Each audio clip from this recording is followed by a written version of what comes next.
चले जी स्टार्ट कर रहे हैं जी लेक्चर अब हम। तो यहाँ से हमने इसको कंटिन्यू करना है। तो ये हम पढ़ लिया था यहाँ तक कि ये ऑक्टाहेड्रल स्ट्रक्चर होता है। अब हम देखते हैं सोडियम और क्लोराइड और सोडियम, यानी करीब तरीन जो दो सोडियम होते हैं सोडियम क्लोराइड के स्ट्रक्चर में, ये सोडियम है, फिर ये क्लोरीन है, फिर ये सोडियम है, तो इनका डिस्टेंस कितना है 5.63 ऑंगस्ट्रॉन। तो अगर मुझे देखना है सोडियम क्लोराइड के दरमियान डिस्टेंस कितना है, तो मैं इस डिस्टेंस को 2 पर डिवाइड कर दूंगा तो 2.815 ऑंगस्ट्रॉन इसका डिस्टेंस आ जाएगा हमारे पास। ये आपने याद रखना है। अच्छा जी, E sodium by 6 and vice versa. याद रखें जब हम बात करेंगे कोऑर्डिनेशन नंबर 6 की, क्योंकि सोडियम क्लोराइड में कोऑर्डिनेशन नंबर है 6, तो हर सोडियम 6 क्लोरीन से कवर हुआ होगा और हर क्लोरीन को 6 सोडियम ने कवर किया होगा। अब हम बात करते हैं पहली चीज की। ये देखें स्ट्रक्चर को अंडरस्टैंड करने के लिए, वैसे तो ये एफएससी का पॉइंट है, जस्ट हल्का सा टच दे रहा हूं। ये सोडियम है लेट सपोज, और इसको 6 क्लोरीन ने कवर कर लिया, 1 2 3 4 5 6। अब ये क्यूब की शक्ल में बनेगा। अगर आप स्ट्रक्चर को बनाएंगे तो ये एक क्यूब की फॉर्म में बनेगा। ये देखें ये क्यूब है ना,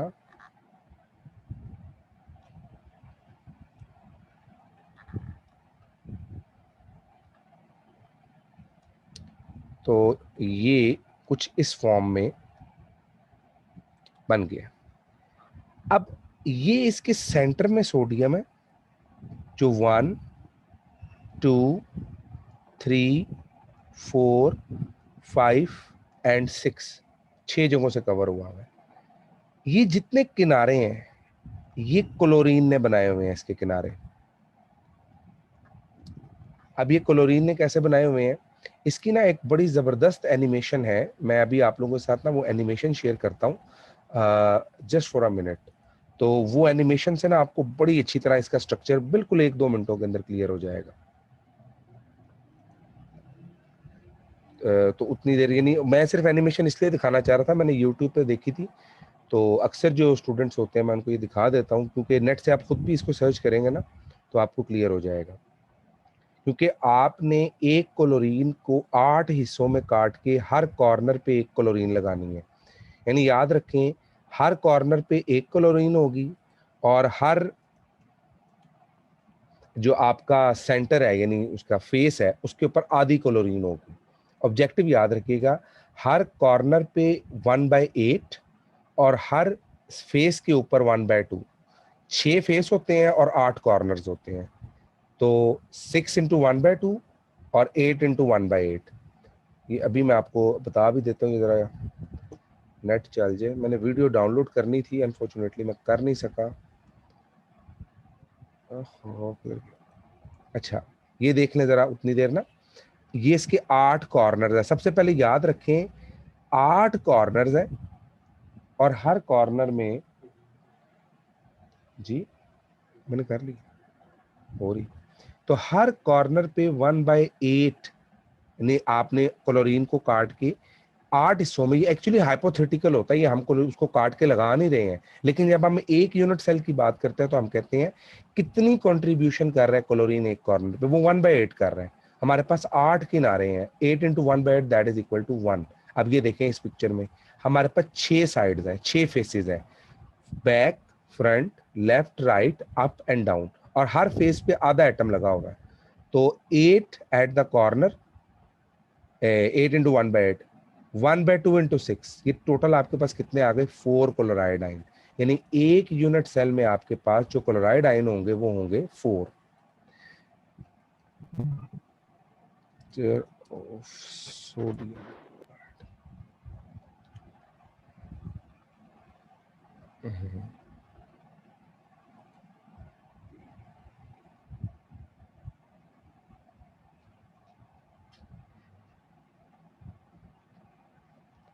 जी, तो ये देखिएगा जरा, मैं आपके साथ ये शेयर कर रहा हूँ। ओके, ये इस छोटी सी वीडियो है, इससे ना आपको बड़ी चीजें इंशाल्लाह ताला क्लियर हो जाएंगी। Let's see the structure of enter chloride ion. ये देखें जी, ये रेडियस रेशियो भी यहाँ इसने जिक्र किया इनका। 1.81 angstrom. The radius ratio of sodium ion and chlorine ion comes out to be 0.526. The radius ratio suggests that coordination number of each ion is 6. Coordination number 6 है इसका। Structure आप देखें ये any plus sodium ion is covered by 6 chloride ion. Her sodium को 6 chlorine ने, और अगर आप इसी स्ट्रक्चर को आगे बढ़ा लें तो हर क्लोरीन को 6 सोडियम ने कवर किया हुआ है। यानी इसमें हर सोडियम को 6 क्लोरीन ने और हर क्लोरीन को 6 सोडियम ने क्या किया हुआ है, कवर किया हुआ है। ये देखें, अब ये मैंने इसमें निकाल लिया तो ये ऑक्टाहेड्रल स्ट्रक्चर बन रहा है इसका। एक बात इसमें हमने ये याद रखनी है। और अगर इसको आगे बढ़ा लें उसी तरह से, क्योंकि ये आगे बढ़ता चला जाएगा तो इसका स्ट्रक्चर कुछ यूं आ जाएगा। बाकी ये फिजिकल क्लास हो ना तो बोर्ड के ऊपर बड़ी अच्छी इसकी डायग्राम बन जाती है, लेकिन अब वो अच्छा, ये आपका यूनिट सेल है। ये अब तवज्जो से जरा देखिएगा, इस यूनिट सेल में इसके जितने कॉर्नर्स हैं, यानी 1 2 3 4 5 6 7 और 8, तो हर कॉर्नर पे 1/8 क्लोराइड आयन लगा हुआ है। हर कॉर्नर पे 1/8 क्लोराइड आयन है।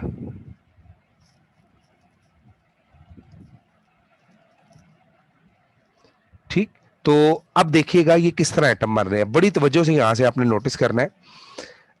ये देखें, अब ये सारे मिल गए एक कॉर्नर वाले, तो ये एक एटम बन गया। 8 के 8 कॉर्नर से जब क्लोराइड आयन आपस में मिल रहे हैं, ये दोबारा देखिएगा इधर से, तो 8 के 8 ये देखें, ये मिले तो ये एक एटम बन गया। और हर साइड से ये आ गया हमारे अप डाउन से एक, ये लेफ्ट राइट से एक आ गया, और ये फ्रंट बैक से एक आ गया। तो हमारे पास 4 क्लोराइड आयन आ गए एक यूनिट सेल में। इसी तरह सोडियम देखिएगा, इसकी 3 लेयर्स आपको नजर आ रही हैं। ये देखें 3 लेयर्स हैं, ये भी सोडियम है, ये भी सोडियम है, ये भी सोडियम है, और ये भी सोडियम है। अब 1 2, ये जो मैं हाईलाइट कर रहा हूं 3, और ये बॉडी में पड़ा हुआ सेंटर में 4। तो यूं आपके पास 4 इसमें सोडियम आयन पूरे होंगे। देखिएगा जरा तवज्जो से, देखिए जी, सबसे पहले इसके बिल्कुल अपर बॉडी से आया ये सोडियम, एक सेंटर से लेयर से दूसरा, ये तीसरा, और ये जो सेंटर में पड़ा हुआ था पूरा एटम ये चौथा। तो ये आपके पास स्ट्रक्चर ऑफ सोडियम क्लोराइड है। ओके, तो होप सो कि ये आपको क्लियर हुआ होगा। तो इसमें मैंने वीडियो डेमोन्स्ट्रेशन आपको दिखा दी। आप सिंपल यूट्यूब पे लिखेंगे तो आप इसके पास इसकी वीडियो आ जाएगी। तो आपके पास टोटल नंबर 4 है। मेरे पास इसको यहाँ पर प्रेजेंट करना जरा थोड़ा सा लेंथी भी था और मुश्किल भी था, इसलिए अभी टाइम पीरियड शॉर्ट होने की वजह से। तो बेसिक बेसिक बातें मैंने इसके अंदर आपको बता दी हैं।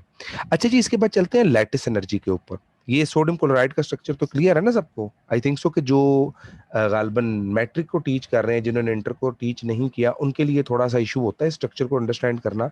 तो बस आप इसकी बेसिक बातें याद कर लें, इंशाल्लाह ताला बाकी इसमें से अगर कोई ऑब्जेक्टिव आएगा तो वो कवर हो जाएगा। Okay, lattice energy. Lattice energy वो एनर्जी है जो रिलीज होती है जब 1 मोल आयनिक कंपाउंड बनता है अपने गैसियस एटम से, आयन से, या 1 मोल आयंस को उसकी गैसियस फॉर्म में ले जाने के लिए जितनी एनर्जी हम देते हैं वो लैटिस एनर्जी है। इसमें वाइस वर्सा का मतलब ऑपोजिट होता है, आप समझते हैं। तो सोडियम क्लोराइड की एनर्जी कितनी है जी? -787 किलो जूल्स पर मोल। 2 ऑब्जेक्टिव डिस्कस कर लेते हैं इसके, एंटी टेस्ट में भी पूछे जाते हैं। ये किलो जूल पर मोल में इनकी एनर्जी लिखी हुई है सारी। अच्छा, लिथियम, सोडियम, पोटाशियम, ये आपके पास अल्कली मेटल्स हैं। अब आपके पास मेटल चेंज हो रहे हैं, लिथियम, उसके बाद सोडियम, उसके बाद पोटाशियम। लिथियम का साइज छोटा होता है, सोडियम का उससे ज्यादा, पोटाशियम का उससे ज्यादा। क्लोराइड सेम है। कैटाइन को डिफरेंट करते जाए, एनाइन को सेम कर दे। देखिए, कैटाइन के साइज के बढ़ने से लैटिस एनर्जी क्या होती जा रही है? कम होती जा रही है। जो एनर्जी रिलीज हो रही है इसमें से वो कम हो रही है। तो हम कहेंगे the energy released from greater size cationic chloride is less than the energy released from smaller size cationic chloride. तो ये आ गया डेल्टा एच। लैटिस डिक्रीज करती है जब रेडियस ऑफ कैटाइंस इंक्रीज करता है। सिमिलरली अब मैंने सोडियम वही है, लेकिन यहाँ एनाइंस को बढ़ा रहा हूँ। फ्लोराइड सबसे छोटा आयन है, क्लोराइड उससे बड़ा, ब्रोमाइड और आयोडाइड सबसे बड़ा, तो यहाँ पर भी एनर्जी कम हो रही है। तो इसका मतलब कैटाइन और एनाइन के साइज के बढ़ने से लैटिस एनर्जी कम होती है। अब लैटिस एनर्जी को डायरेक्टली कभी कैलकुलेट नहीं किया जाता। ये 7 चैप्टर में बोर्न हाइपर साइकिल है, जिसकी मदद से हम लोग लैटिस एनर्जी को कैलकुलेट करते हैं। Now it's a very important question and many of you guys are familiar that why we are not able to calculate lattice energy directly. As I explained you that lattice energy is actually what? It is actually the force of attraction between positive charge and the negative charge. Now this positive charge can attract the negative charge from any direction. It means a lot of negative charges are coming toward this positive charge from all the sides. अब हम ये नहीं कह सकते कि 1 मोल sodium हो और 1 मोल chloride ion हो, तो मेरे पास जी वो 1 मोल सोडियम क्लोराइड जो बन रहा है उसकी एनर्जी निकल आएगी। भाई वो एनर्जी आप डायरेक्ट किसी मशीन से कैलकुलेट नहीं कर सकते, क्योंकि एक ही टाइम में सोडियम के इर्द गिर्द 6 क्लोरीन ने आना है और क्लोरीन के इर्द गिर्द 6 सोडियम ने आना है, जबकि लैटिस एनर्जी का मतलब है 1 सोडियम और 1 क्लोरीन जब आपस में मिलेंगे। तो ये एक प्रॉब्लम क्रिएटिंग सिचुएशन होती है, इसलिए आप लोग इसको मशीन के जरिए डायरेक्टली फाइंड आउट नहीं कर सकते, वो ओवरऑल एनर्जी देता है आपको। खैर, तो आप लैटिस एनर्जी निकालने के लिए बोर्न हाइपर साइकिल यूज करते हैं। ये ए लेवल्स ओ लेवल्स के अंदर भी इसकी काफी कैलकुलेशंस होती हैं। अगर आप देखें तो हम यहाँ पर 2 प्रोसीजर अडॉप्ट कर रहे हैं। पहला प्रोसीजर क्या है कि मैंने सोडियम और क्लोराइड आयन लिया, ये तवज्जो से देखिएगा जी। सोडियम है सॉलिड फॉर्म में और क्लोराइड है गैसियस फॉर्म में। हाफ Cl2 का मतलब है 1 क्लोरीन, एक्चुअली ये था 2Na प्लस Cl2। तो ये बन गया आपके पास, just for a minute, I think so कि कॉल्स की वजह से थोड़ी सी डिस्टरबेंस हो रही है। Let me block the number for Y.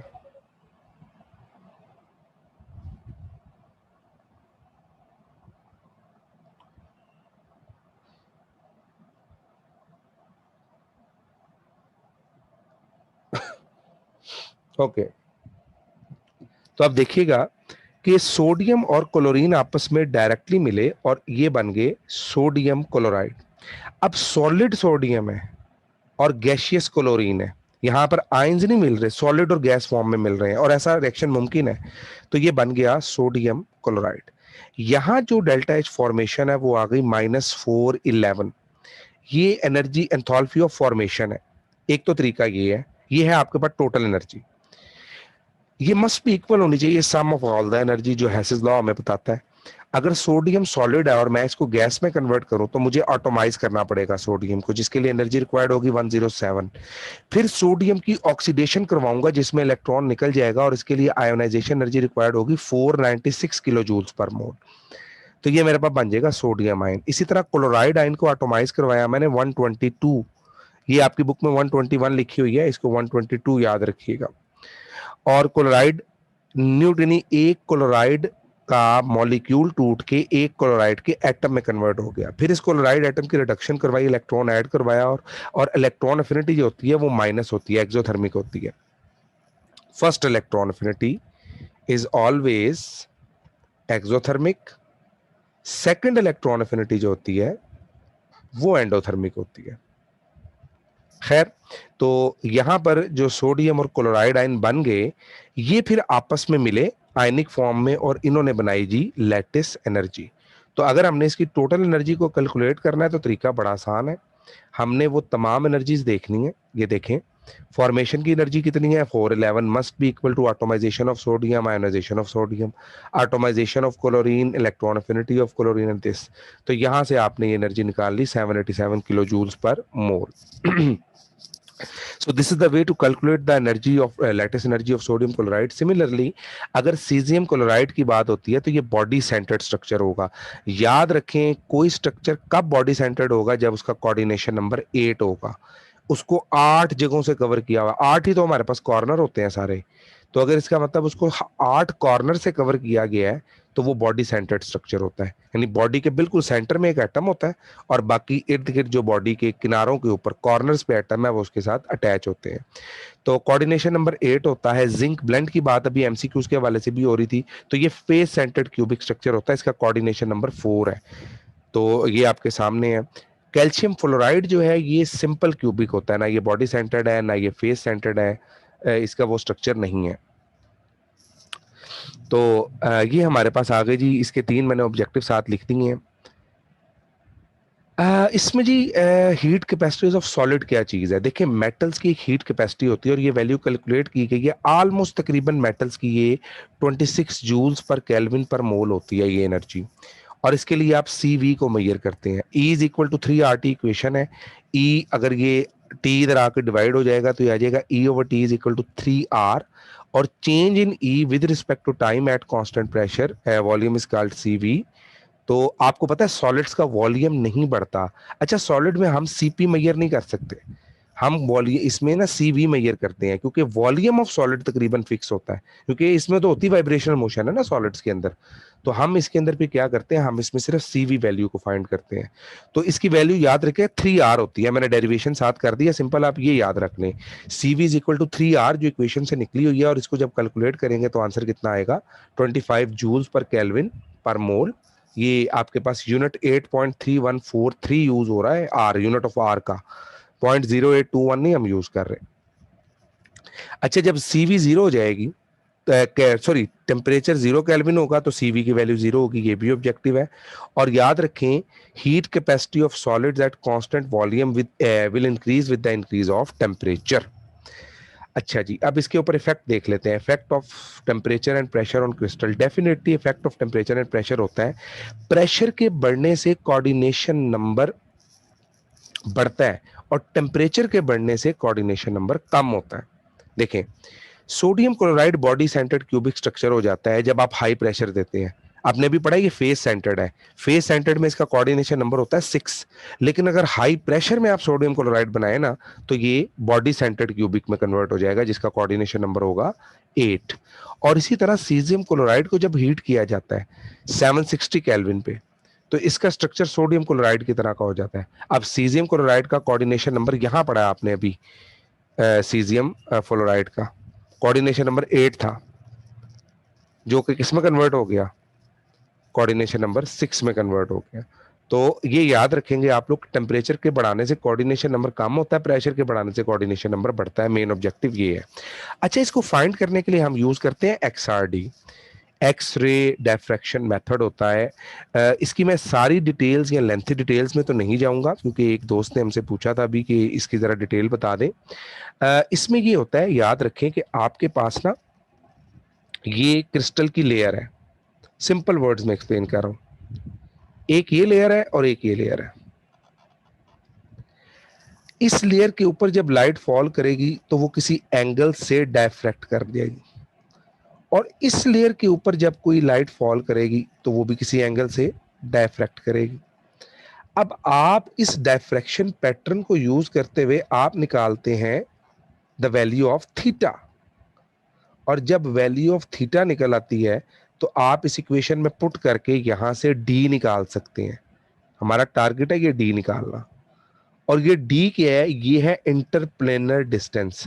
अगर आपको दो प्लेन्स के दरमियान का डिस्टेंस पता लगना शुरू हो जाए तो आप लोग क्रिस्टल की टाइप निकाल सकते हैं, क्योंकि क्रिस्टल में हम यही तो चीज जान रहे होते हैं, एक आयन दूसरे आयन से कितना दूर है। तो इसकी तो बकायदा स्टडीज करके तो आप लोग फिर आगे, अब तो सॉफ्टवेयर डेवलप है जी, XRD पे बहुत काम है। अल्लाह की मेहरबानी से हमारे मुल्क की प्रॉब्लम ये है कि GC का XRD पिछले 3-4 साल से काम ही नहीं कर रहा। जहाँ हम होते हैं, अब FC में मेरे ख्याल से XRD है ही नहीं है। पंजाब यूनिवर्सिटी में शायद कभी होता था, उधर फंक्शनली कुछ नहीं होता, सिर्फ मेरे ख्याल से एक चीज़ कराची के अंदर है ये, उसके अलावा कायदे आज़म में शायद मौजूद है, और लम्स के अंदर ये है, क्योंकि वहाँ पर नैनो पार्टिकल्स पे काम हो रहा है काफ़ी ज़्यादा। तो ये नैनो पार्टिकल टेक्नोलॉजी के अंदर ना XRD बहुत ज़्यादा इस्तेमाल होता है। इसमें हम ब्रैग्स इक्वेशन यूज़ करते हैं तो सिंपल मैंने बताया, क्योंकि हम ज्यादा डिटेल में नहीं जाएंगे, ये नीचे में एक कैलकुलेशन लिखी हुई है। स्ट्रक्चरल डिटर्मिनेशन के लिए इस्तेमाल होता है। ब्रैग्स इक्वेशन आपके सामने है। डी इसका इंटरप्लेनर डिस्टेंस है, एन वो पाथ डिफरेंस है आपके पास, इसको इंटीग्रल मल्टीपल कहा जाता है। लैम्डा इसकी वेवलेंथ है और थीटा इसका एंगल ऑफ रिफ्लेक्शन है। अगर आपको लैम्डा का पता हो तो डी की वैल्यू निकाल सकते हैं। ये देखें ना, इक्वेशन की फॉर्म बन गई आपके पास। यहां देखिएगा, सोडियम क्लोराइड के क्रिस्टल के केस में अगर हम इसको अप्लाई करें ना, तो थीटा आता है 5.9 डिग्री, एन 1 होता है। तो जब आप ये वैल्यूज पुट करेंगे तो आपकी वैल्यू आ जाएगी D is equal to 4.85 lambda. अब अगर आपने डी निकालना है तो आप लैम्डा पुट कर दें, वेवलेंथ पुट कर दें, और अगर वेवलेंथ निकालती है तो डी पुट कर दें। तो आप दोनों की, एक की वैल्यू को पुट करके दूसरे की वैल्यू को फाइंड कर लेंगे, सिंपल मेथड है। तो ये इसके अंदर आ जाता है। एक्सआरडी के अंदर आप लोग ब्रैग्स इक्वेशन यूज करते हैं और इंटरप्लेनर डिस्टेंसेस जो है वो फाइंड करते हैं। मजीद भी इसकी डिटेल्स हैं। मेरे इसके ऊपर एक पूरी असाइनमेंट थी, मैंने पीएचडी में इस पे बनाई थी असाइनमेंट। हाँ जी, मैंने एक असाइनमेंट इस पे बनाई हुई है। आप कहेंगे तो फिर मैं, नहीं अभी मैं शेयर नहीं कर सकता, सॉरी, उसमें क्योंकि प्लेजरिज्म रिपोर्ट साथ अटैच होनी होती है। तो वो फिर मैं आपको ना बाद में वैसे दिखा देता हूँ। जो इसकी एक्सआरडी है ना, जस्ट फॉर अ मिनट। जी, ये आपके सामने आ रही है नज़र। तो ये देखें, एक्सआरडी में ना हम डिफरेंट वेवलेंथ्स यूज करते हैं। जब आप सैंपल के ऊपर लाइट एक्सरे को फॉल करवाते हैं तो वो डेफ्रेक्ट भी करती है, उसमें ट्रांसमिटेंस होती है, फ्लोरिसेंस होती है, वगैरह वगैरह। फिर इसके एंगल निकाले जाते हैं, ब्रैग्स इक्वेशन को यूज किया जाता है। और ये यूज करने के बाद ये देखिए, जिस इक्वेशन की मैं बात कर रहा था कि आप इंटरप्लेनर डिस्टेंस निकालते हैं, फिर ये इसके ऊपर कुछ कैलकुलेशंस होती हैं। यहाँ से आप लोग वो थीटा शीटा निकाल के सारा, तो इसको पुट करते हैं। और फिर ये आपके पास इसकी इंस्ट्रूमेंटेशन है, देख लें आप लोग, ये एक्सआरडी का पूरा ऑपरेटस है। ये हीट सोर्स है, कॉपर एनोड है, जहाँ से आपके टारगेट इलेक्ट्रॉन निकल रहे हैं, वो एक्सरे प्रोड्यूस कर रहे हैं। फिर एक्सरेज की डिटेल्स आप लोग जानते हैं। खैर, तो ये इसकी डिटेल्स हैं। ये इंशाल्लाह ताला मैं आप लोगों से डिस्कस मजीद भी करूँगा इंशाल्लाह। अगर टाइम बचा या कोई ऐसा कोर्स मेरे पास आया जिसमें एनालिटिकल के कुछ टूल्स हुए, तो फिर उसके अंदर मैं ना ये डिटेल्स आप लोगों से डिस्कस कर लूँगा। खैर, मीनवाइल अपने उस पीडीएफ की तरफ चलते हैं। किधर गया हमारा पीडीएफ? जी, तो पाउडर मेथड होता है जी। इसके बाद डायफ्रैक्शन ऑफ एक्सरेज जो है वो आप इसके जरिए यूज करते हैं। Diffraction of x-rays from corners of powder. याद रखें कि आप एक्सरेज को फॉल करवाते हैं किसी भी सैंपल को पाउडर बना के। इसमें रैंडम ओरिएंटेशंस होती हैं, स्कैटर्ड लाइट जो होती हैं वो डिफरेंट डायरेक्शन में फैल जाती हैं। तो जब वो डिफरेंट डायरेक्शन में फैल जाती हैं तो फिर आप लोग उसको, जी अब्दुलरहमान साहब आप अनम्यूट कर लें। तो वो डिफरेंट डायरेक्शन में फैल जाती हैं और उस स्कैटर्ड एक्सरे को एक फिल्म के ऊपर उसका इमेज लिया जाता है। और फिर इस इक्वेशन की मदद से वहां से आप लोग ग्लैंसिंग एंगल 2 थीटा को फाइंड आउट करते हैं। इसकी पिक्चर आपकी बुक्स में बनी हुई है, मतलब जो बीएससी की, आप उसमें देख सकते हैं। जी अब्दुलरहमान साहब, आपने हाथ खड़ा किया हुआ था, मैंने कहा शायद कोई क्वेश्चन है आपका। जो जी जी सर, मुझे छोटा सा क्वेश्चन पूछना था। जी जी। सर ये जो एक्सआरडी का स्कोप जो है, हाँ जी, सर एक्सआरडी का स्कोप बताएं। लाइक ये हम पावर डिफरेंस जो है उसी को कैलकुलेट करने के लिए यूज करते हैं। देखें, और दूसरा सर एक्सआरडी ये, सिर्फ ना ना ना एक जगह पे नहीं होगा। अगर आप एक्सआरडी का टोटल स्कोप कहते हैं कि जी हम एक्सआरडी को अप्लाई कहाँ कहाँ कर सकते हैं, तो ये तो अब आपको पता है। ऑर्गेनिक सर जो यूजली हमारे क्रिस्टलाइन टॉपिक्स है ना, ऑर्गेनिक क्रिस्टलाइन मॉलिक्यूल्स हैं जो आपके इवन कैटालिसिस के अंदर इस्तेमाल हो रहे हैं, ऑर्गेनो कैटालिसिस उसके अंदर इस्तेमाल हो रहा है ये। तो इसकी तो नंबर ऑफ एप्लीकेशंस हैं। अगर आप इसके एप्लीकेशंस की तरफ जाते हैं, फार्मास्यूटिकल है, फोरेंसिक साइंस है, जियोलॉजी है, ग्लास इंडस्ट्री है, पता नहीं इसमें कितनी डिटेल्स आ जाती हैं। सर मेजर वन जो है हम उसको किस पर्पस के वो, लिए यूज हाँ, वो करते हैं, और सर क्रिस्टलाइन स्टडी दूसरा के लिए। सैम। हाँ जी, स्कैनिंग इलेक्ट्रॉन माइक्रोस्कोपी और वो टेम जो है, बिल्कुल स्कैन सैमो टेम की बात कर रहे हैं आप, वो भी क्रिस्टलाइन स्ट्रक्चर को सर फाइंड उसके करने साथ के इसका, लिए। देखिए, आप ट्रांसमिटेंस को डिस्कस कर रहे हैं, डायफ्रैक्शन को, तो सैम और टेम टेक्नोलॉजी को आप एक्सआरडी के साथ रिलेट करना चाह रहे हैं, ये पूछ रहे हैं आप? जी सर, इसका और उसके साथ अगर हम थोड़ा कंपैरिजन करें तो क्या डिफरेंसेस होंगे, या मतलब जो कॉमन एरियाज हैं। देखिए, डिफरेंस में तो ये है ना कि आप लोग उस इसमें आप एक्सरेज को यूज कर रहे हैं, उसमें आप लोग इलेक्ट्रॉन माइक्रोस्कोपी को यूज कर रहे हैं, इलेक्ट्रॉन को यूज कर रहे हैं इमेज बनाने के लिए। सैमोटेम में तो ये है ना कि आप इलेक्ट्रॉन्स, यहाँ पर आप एक्सरेज की मदद से, यानी ये कह लें कि जो XRD है उसमें आप यूज कर रहे हैं एक्सरेज को। पहले मटेरियल टारगेट से जो एक्सरेज प्रोड्यूस हो रहे हैं वो उसका जो K alpha, K beta, L alpha, L beta, उन वैल्यूज को यूज कर रहे हैं। जबकि जो वहां पर यूज कर रहे हैं वहां पे आप इलेक्ट्रॉन यूज कर रहे हैं, और फिर उस इलेक्ट्रॉन के जरिए जो अंदर से लाइट आ रही है उसको मेजर कर रहे हैं। बेशक इनका एक रिलेशन होता है स्कैनिंग इलेक्ट्रॉन माइक्रोस्कोपी का इसके साथ, लेकिन वो तो फिर अगर एनालिटिकल का हम कर रहे हो तो फिर उसकी डिटेल में जाएंगे ना। ठीक हो गया। चलिए, फिर भी अगर इसका कोई है तो मैं आपको ना इसका रिकॉर्ड करके ना छोटा सा 2-4 मिनट का जो ऑडियो क्लिप होगा मैं आपको सेंड कर दूंगा, ठीक है जी। सबा हैदर जी, आपका क्वेश्चन है सबा हैदर। अस्सलाम वालेकुम सर। जी वालेकुम। सर मैं थोड़ा सा ना इसमें ऐड करना चाह रही थी कि जो XRD है ना, इसको हम लोग मेजरली यूज करते हैं इंटरप्लेनर डिस्टेंस जो हमारे जी ठीक कह नैनो रहे हैं आप, पार्टिकल्स बिल्कुल करने ठीक। के लिए। वेयर जो सैम एंड टैम है ना, उसको हम मोस्टली पार्टिकल साइज डिटरमिनेशन जी से गेन बिल्कुल करने की ऐसे ही है, कोशिश बिल्कुल करते हैं। नैनो तो ये पार्टिकल इसका साइज बिल्कुल उससे डिटरमिन होता है, बिल्कुल ठीक कह रहे हैं आप, बिल्कुल ऐसे ही है। ये इजराइल दोनों की हम उसमें इलेक्ट्रॉन्स यूज करते हैं और इसमें हम ऑफ सेक्शन एक्सरेज यूज करते हैं। तो इसकी एप्लीकेशन में थोड़ा सा फर्क है कि वो बिल्कुल ठीक, पार्टिकल साइज से वो रिलेटेड पार्टिकल सेंसिंग और ये इंटरप्लेनर। बिल्कुल उसमें हम एक्सरे, उसमें इलेक्ट्रॉन यूज कर रहे हैं और इसमें एक्सरे, बिल्कुल ठीक कह रहे हैं। बस सर मैं थोड़ी सी इन्फॉर्मेशन ऐड करना चाह रही जी थी जी जी, बाकी थैंक यू क्वेश्चन सो में। Very much, so very much. Okay, चलें जी, तो इससे ऑनवर्ड चलते हैं जी। ये बड़ी अच्छी चीज़ है, जिसको अगर कोई चीज़ आती हो तो काइंडली वो अपनी जो सजेशंस वगैरह ना वो ग्रुप में ना शेयर किया करे साथ साथ।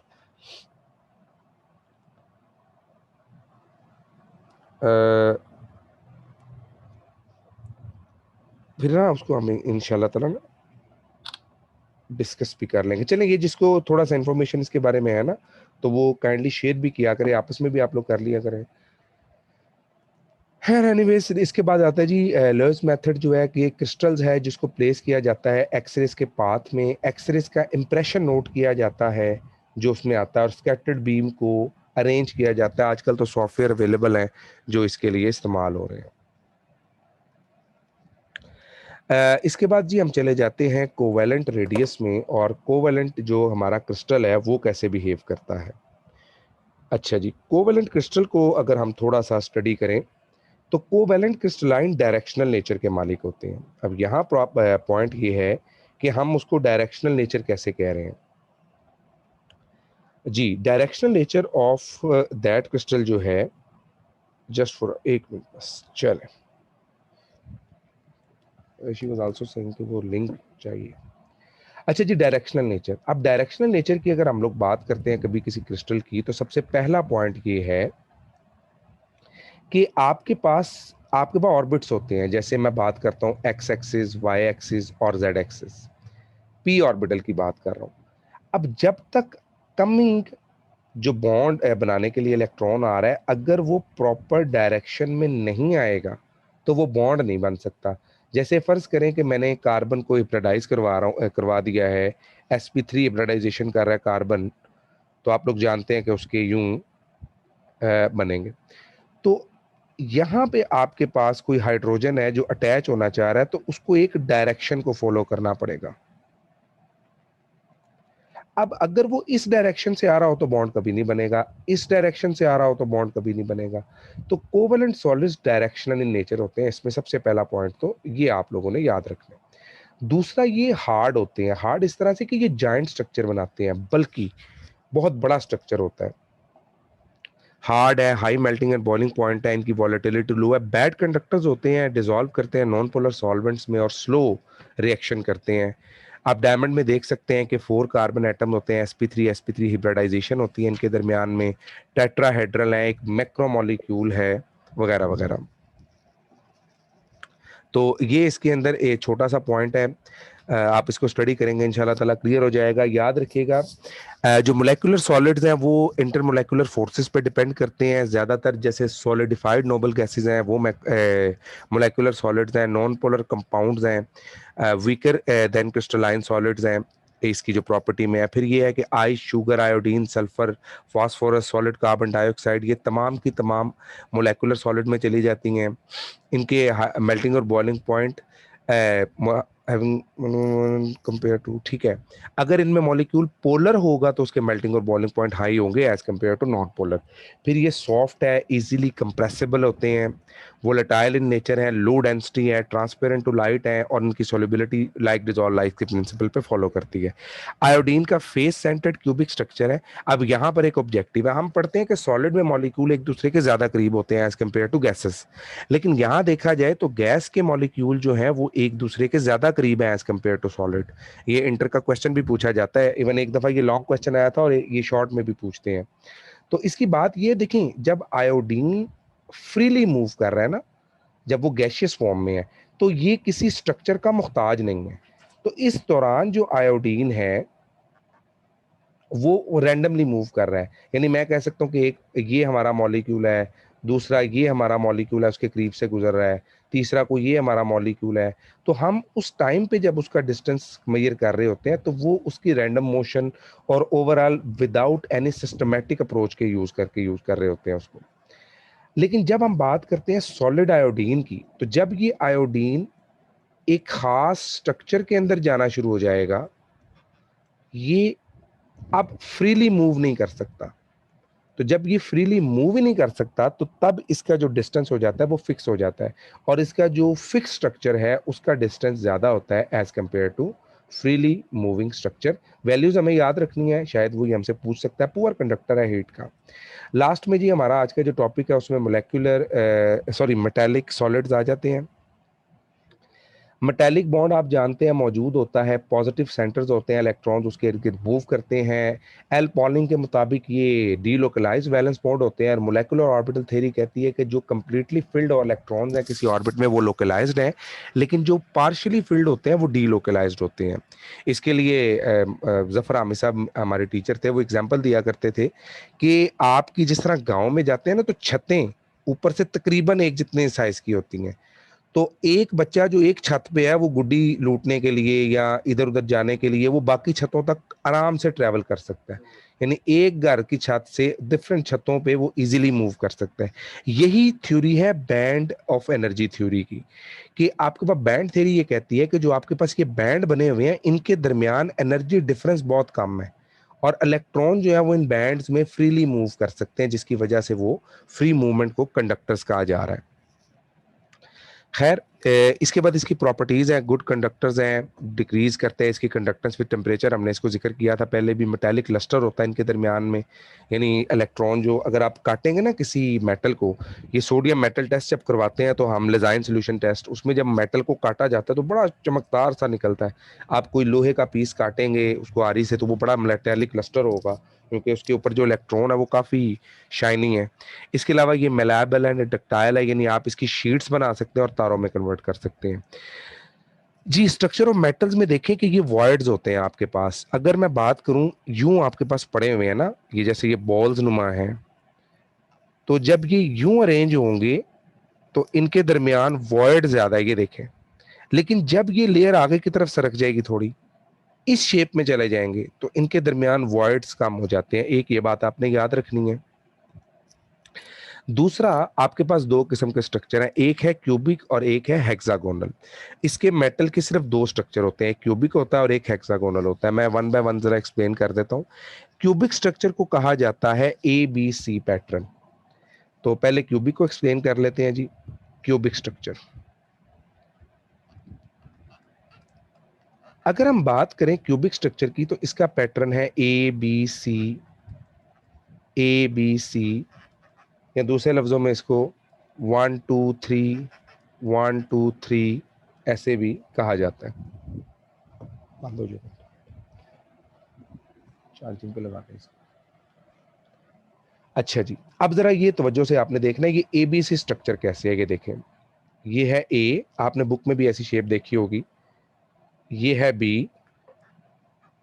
एक,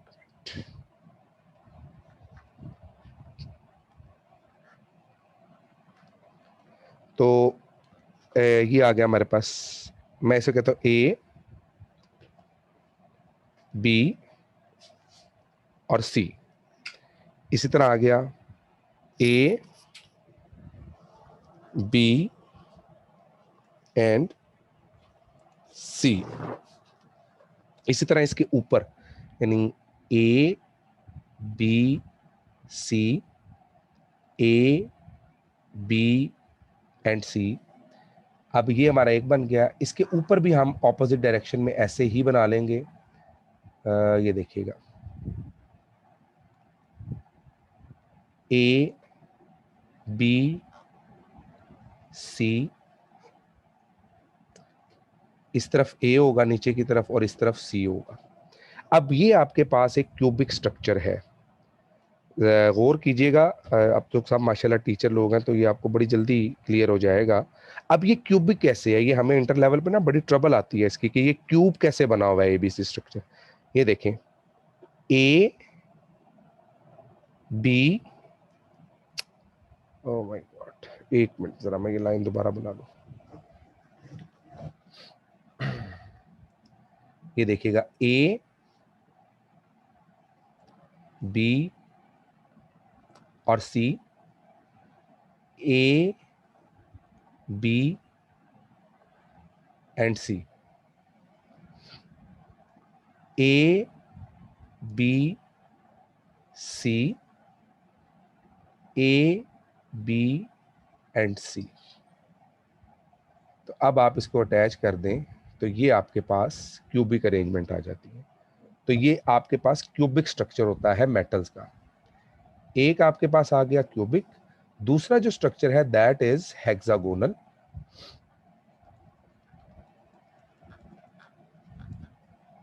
हेक्सागोनल सिंपल है, उस पैटर्न को आप कहते हैं ए बी या 1 2 1 2। इसमें देखें बड़ा सिंपल सा पैटर्न है जी, ए बी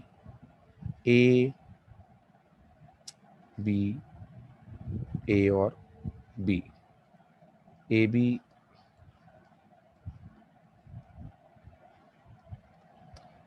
इसी को अगर आप एक्सटेंड कर लेंगे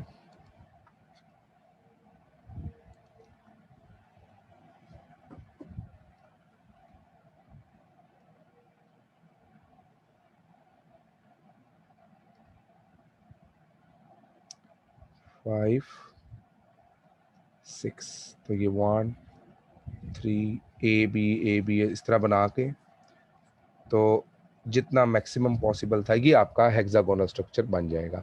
याद रखें क्यूबिक स्ट्रक्चर जो होता है वो क्लोजली पैक्ड होता है, मोर क्लोजली पैक्ड। अब यहाँ पर ना एक हम ग्राफ डिस्कस कर सकते हैं। तो ये है, आप लोग इसका स्क्रीनशॉट ले लें अपने लिए अगर आप लोगों ने इसको करना है। मैं इसको अभी रिमूव कर दूंगा। एक मिनट,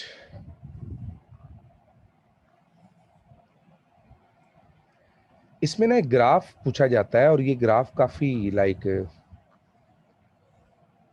इम्पोर्टेंट है। सेकंड ईयर में ना ये एक जगह पे जहां पर हम मेल्टिंग एंड बॉइलिंग पॉइंट्स को डिस्कस कर रहे होते हैं ना, तो हम अल्कलाइन अर्थ मेटल्स का मेल्टिंग पॉइंट डिस्कस कर रहे हैं। तो ग्राफ यूं होता है कि बेरिलियम से कम होना चाहिए मैग्नीशियम, मैग्नीशियम से कम होना चाहिए कैल्शियम, स्ट्रोंशियम और बेरियम, इस तरह से। अब अगर आप ग्राफ देखेंगे ना तो ग्राफ का ट्रेंड डिफरेंट होता है। एक मिनट, ये देखें, ये मैंने बनाया हुआ है। अब यहां पर एक एनोमलस बिहेवियर आ रहा है। बेरिलियम से कम है मैग्नीशियम और कैल्शियम से ज्यादा होना चाहिए। ग्राफ यूं आना चाहिए था, मैग्नीशियम को यहां कहीं होना चाहिए था, लेकिन मैग्नीशियम कैल्शियम से भी कम क्यों है? एक्चुअली उसकी रीजन ये है कि बाकी बेरिलियम, कैल्शियम, स्ट्रोंशियम, बेरियम